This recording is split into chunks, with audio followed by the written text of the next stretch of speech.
It's the 20th of February 1977. It's a cold, wintry day like many others in London's past, but this one would be different, as on this day the full weight of the British establishment would come crashing down on top of two journalists and a whistleblower from GCHQ.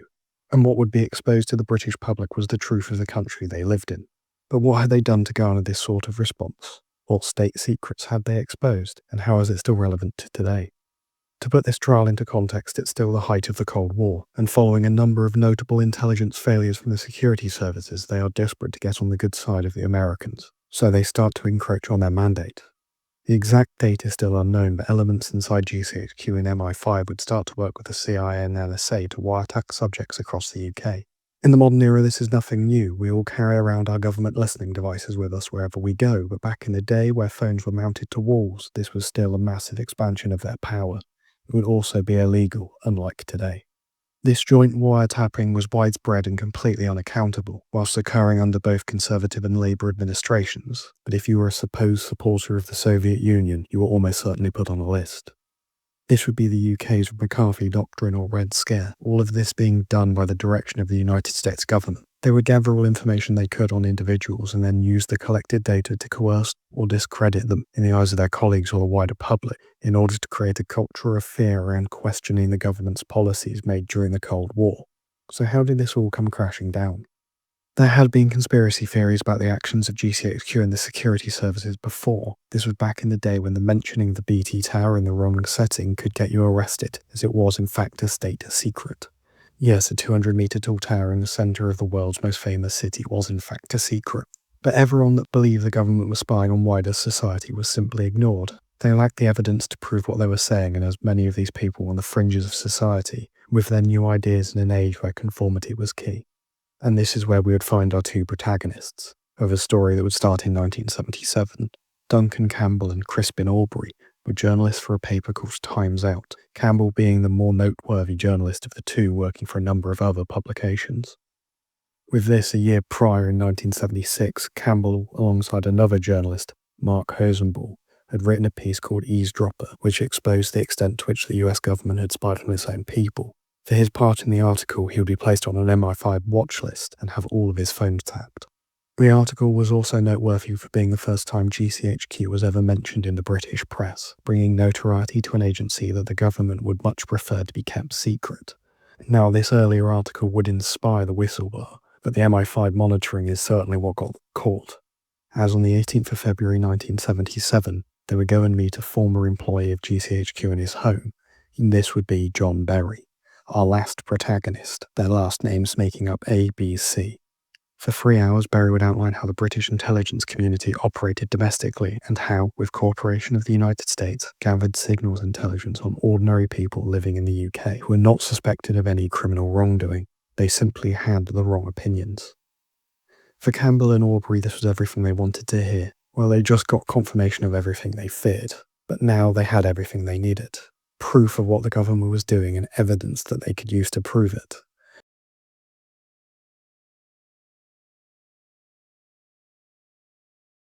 But the government knew what they had too, so 2 days later, all three would be arrested under different parts of the Official Secrets Act, and over the next 18 months, additional charges would be added.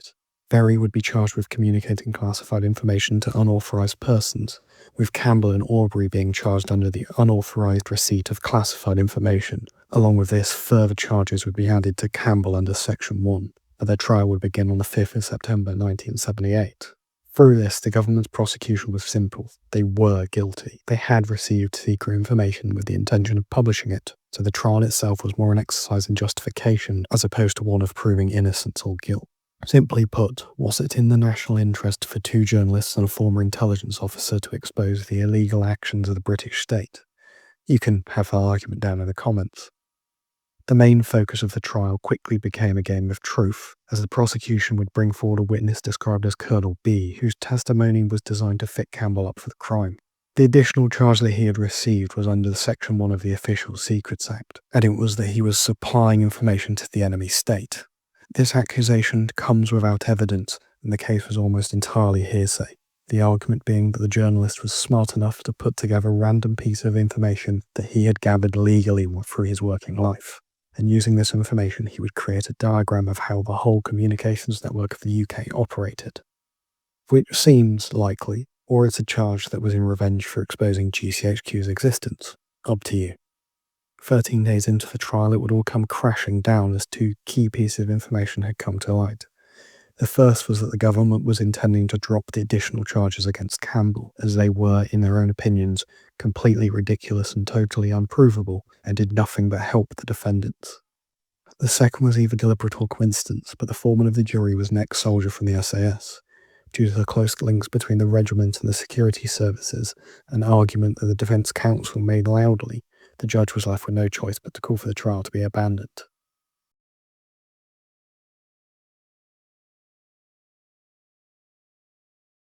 It's now the 3rd of October, and under a completely different judge and a new jury, the trial would restart.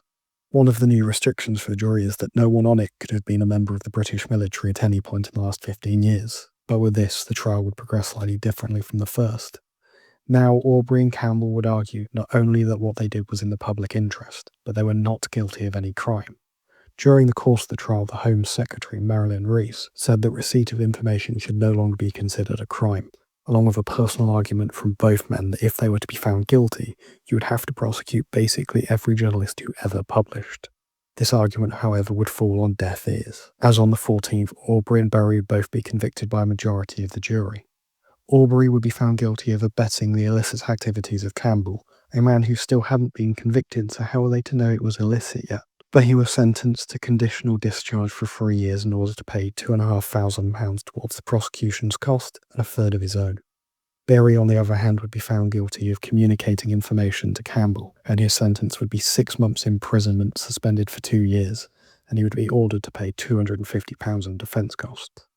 And for Campbell, his sentence would come 2 days later, being found guilty of receiving information. With a sentence of conditional discharge of 3 years, he was ordered to pay £2,500 towards the defence and £2,500 towards his own.